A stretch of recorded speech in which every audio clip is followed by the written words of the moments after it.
Good day, and today we're going to look at The Catcher in the Rye, a controversial novel by J.D. Salinger.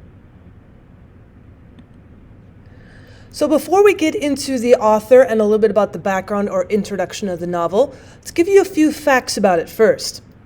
In 1961, a teacher in Tulsa, Oklahoma was fired for assigning the book to an 11th grade English class. In fact, the teacher was appealed and reinstated by the school board, but the book was removed from use in the school. Then in 1965, The Catcher in the Rye was banned from a Brentwood, Pennsylvania school. The superintendent said he was unsure if a 15-year-old could take it. This book was also the most frequently banned book in schools between 1966 to 1975. At that same time, however, it was also the second most taught book in high schools.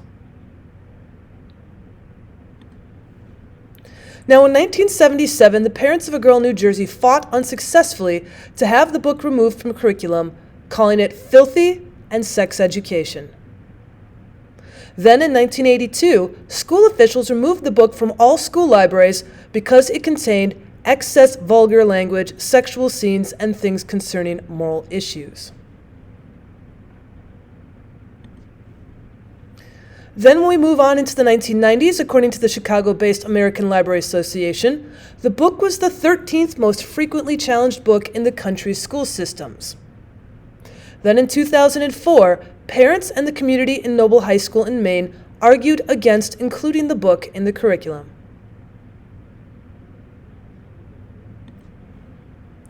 Now, this isn't the only book that has been tried to have been successfully or unsuccessfully banned in the United States.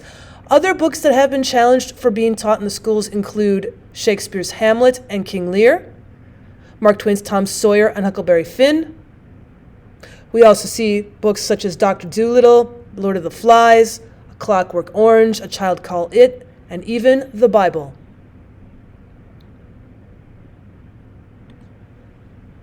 And here are still other books on the top 100 most challenged books that happened between 1990 and 2005, such as the Scary Stories series by Alvin Schwartz, I Know Why the Caged Bird Sings by Maya Angelou, Of Mice and Men by John Steinbeck, the Harry Potter series by J.K. Rowling, Forever by Judy Blume, The Bridge to Terabithia by Catherine Patterson, the series of Alice by Phyllis Reynolds Naylor, The Giver by Lois Lowry, the entire Goosebumps series by R.L. Stine, The Color Purple by Alice Walker, A Wrinkle in Time by Madeleine Engel, and Go Ask Alice by Anonymous. Now, why would people want to challenge books to make sure they're not in curriculums? Well, first, some people just don't like the use of offensive language. They believe that the language might come into being in the school where the kids are going to pick it up and start using it outside of the book. They might also not like premarital sex being taught in the book, and that would be something that you might find in The Catcher in the Rye, where they discuss premarital sex. You also have the ideal of alcohol abuse, where you do see teenagers taking a little too much alcohol in this particular book, and prostitution is also mentioned. We also see the book getting controversies in the news media as well. For example, Mark David Chapman, murderer of musician John Lennon, was actually carrying this book when he was arrested immediately after the murder, and he referred to it in his statement to police shortly thereafter. John Hinckley Jr., who attempted to assassinate President Ronald Reagan in 1981, was also reported to have been obsessed with this book.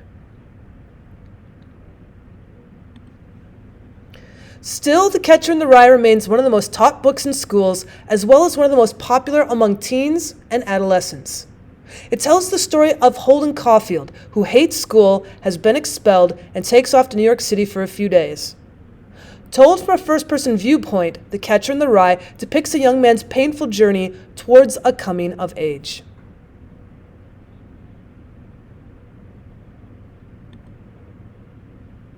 Now, as for today, we do see that there was a coming through the Rye 60 years later, a sequel to A Catcher in the Rye that was being planned, and there was a court battle regarding its sequel, and it eventually gets banned from being written.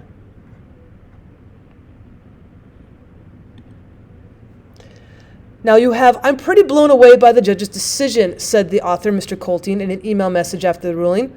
"Call me an ignorant Swede, but the last thing I thought possible in the U.S. was that you banned books."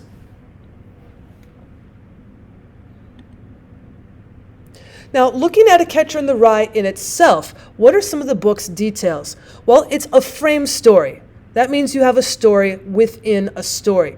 For example, you have a framed story in 1949 in the book.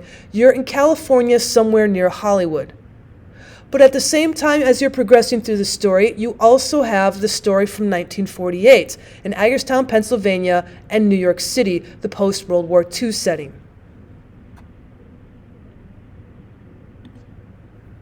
So then when you try to picture it,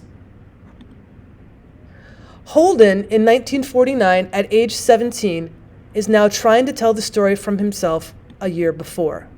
His Mad Men days in 1948, only 1 year before at the age of 16. Now, we do have other examples of framed stories, stories within stories. For example, the Canterbury Tales by Chaucer, the Metamorphoses by Ovid, maybe even perhaps the movie Forrest Gump starring Tom Hanks.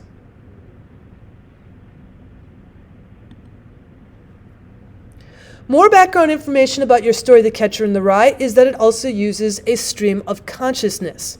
Now, in a literary context, the technique used to describe the narrative method where the novelists describe unspoken thoughts and feelings of their characters without resorting to objective description or conventional dialogue. It's literally writing almost as one thinks. You get snippets, pieces here and there of their unspoken thoughts and feelings, and then it's up to the reader to tie the pieces together.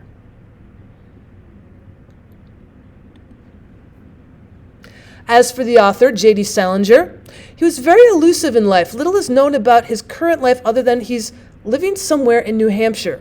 And the general view that Salinger is himself a sort of Holden Caulfield is pretty understandable. After all, J.D. Salinger grew up in New York City. He attended a private high school in Pennsylvania. He failed out of college. And he's very good at compositions, like Holden's character.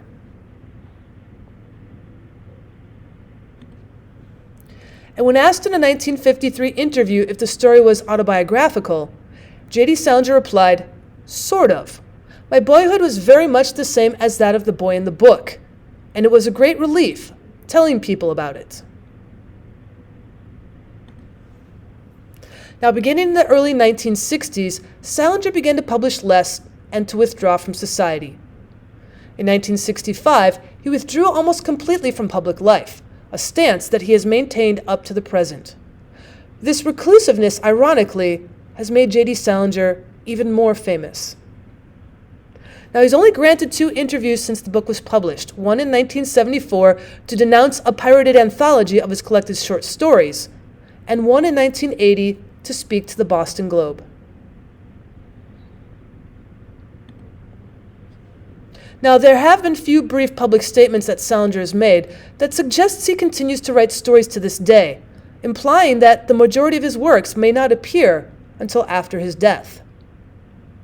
Now, the larger public statement regarding Salinger came from his daughter Margaret in 2000 when she published Dreamcatcher, a memoir. In it, she reveals many private details her father probably would have liked to remain private. We do have other works by J.D. Salinger, however. His 9 short stories in 1953, his novel Franny and Zoe in 1961, and we also have Raise High the Roof Beam, Carpenters and Seymour, an introduction.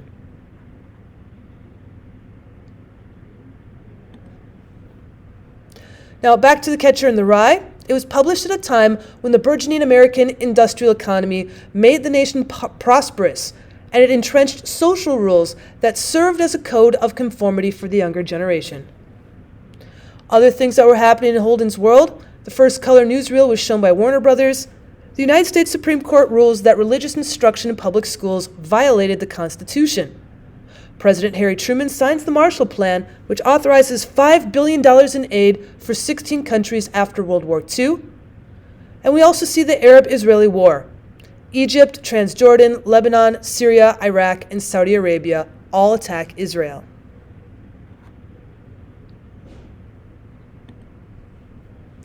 We also see in the 1950s and 60s the Cold War beginning with the Berlin blockade in 1961.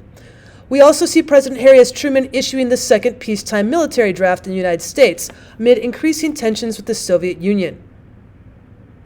The U.S. President also will sign Executive Order 9981, ending racial segregation in the United States Armed Forces. And in the U.S. presidential election in 1948, Harry S. Truman is going to defeat Thomas E. Dewey for the U.S. presidency.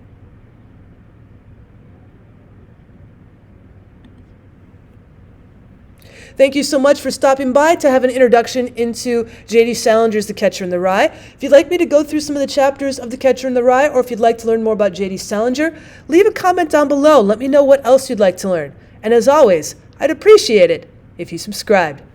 Take care.